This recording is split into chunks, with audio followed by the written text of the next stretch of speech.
Welcome back guys. ഞങ്ങൾ കൊച്ചിക്കാരുടെ favourite breakfast ആണ് ബ്രെഡും സ്റ്റൂവും. അപ്പോൾ ഇന്ന് ഞാൻ വന്നിട്ടുള്ളത് ബീഫ് സ്റ്റൂവിൻ്റെ റെസിപ്പി ആയിട്ടാണ്.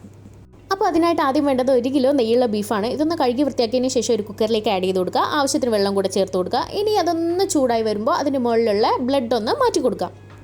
ഇനി ഇതിലേക്ക് 1/2 ടീസ്പൂൺ കുരുമുളകും 3 ഏലക്കായ 4 കറിയുമ്പോൾ ഒരു ചെറിയ കഷ്ണം പട്ട ഇട്ട് കൊടുക്കാം. കൂടെ ഇഞ്ചി അരിഞ്ഞത്, വെളുത്തുള്ളി അരിഞ്ഞത് 2 ടീസ്പൂൺ, 5-6 പച്ചമുളക്, 1 തണ്ട് കറിവേപ്പില കൂടി ഇട്ട് കൊടുത്ത് ആവശ്യത്തിന് ഉപ്പും ചേർത്ത് ഒന്ന് വേവിച്ചെടുക്കുക. 8 വിസിൽ വരുന്നത് വരെ ഒന്ന് പ്രഷർ കുക്ക് ചെയ്യുക. അതിനുശേഷം ഒരു വലിയ ക്യാരറ്റ് ഉരുളക്കിഴങ്ങും ചേർത്ത് ഒരു വിസിൽ വരുന്നത് വരെ വീണ്ടും വേവിക്കുക.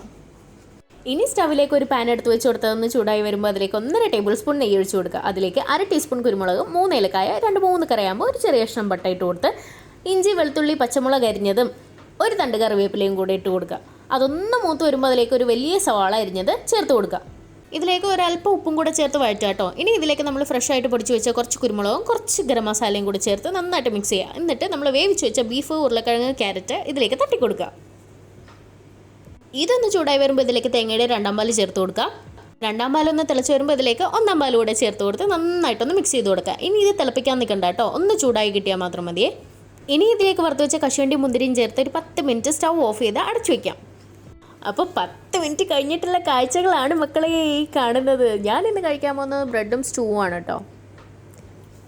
ബ്രെഡിലേക്ക് സ്റ്റൂ ഒഴിച്ച് ഉടനെ തന്നെ കഴിക്കരുത് കേട്ടോ. അതൊന്ന് 2 മിനിറ്റ് കുതിർന്ന് കഴിയുമ്പോഴത്തേക്കും എടുത്ത് കഴിക്കാം. അപ്പോൾ ഒട്ടും മടിച്ച് നിൽക്കേണ്ട, വീക്കെൻഡാണ് വരുന്നത്. എല്ലാവരും അത് മസ്റ്റായിട്ട് ട്രൈ ചെയ്ത് നോക്കാം കേട്ടോ. എപ്പോഴും പറയണ പോലെ നിങ്ങളുടെ ഫീഡ്ബാക്സ് ഒക്കെ എന്നെ കമൻറ്റ് ബോക്സിലൂടെ അറിയിക്കുക. അപ്പോൾ നമുക്ക് വീണ്ടും ഒരു അടിപൊളി വീഡിയോ ആയിട്ട് ഉടനെ തന്നെ കാണാം.